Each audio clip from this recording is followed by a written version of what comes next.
আলাইকুম রহমতুল্লাহ বারাকাতুহু। আমার সম্মানিত দর্শক শ্রোতা ভাই এবং বোনেরা, আপনারা ঢাকা হযরত শাহজালাল আন্তর্জাতিক বিমানবন্দরের ছবি দেখছেন। এটি নির্মিত বিমানবন্দর হতে যাচ্ছে।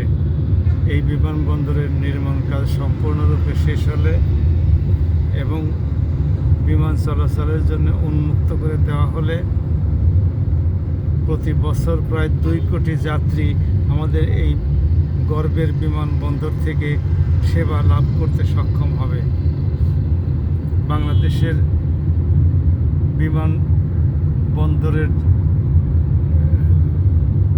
মান আরও উন্নত হবে, পর্যাপ্ত পরিমাণে সেবা সরবরাহ করা সম্ভব হবে এবং বিভিন্ন আরও বহু দেশের এয়ারক্রাফট এখানে নামার সুযোগ সৃষ্টি হবে।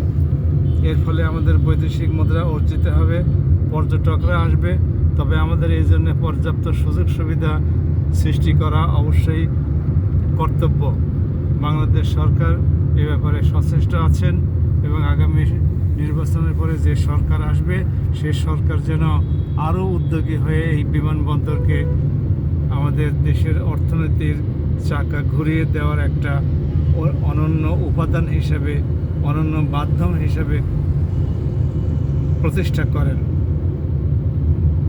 বাংলাদেশ এগিয়ে যাক, আমরা দোয়া করি। দক্ষিণ পূর্ব এশিয়ার অন্যতম বিমান হাব হবে বাংলাদেশ এর এই শাহজালাল আন্তর্জাতিক বিমানবন্দর।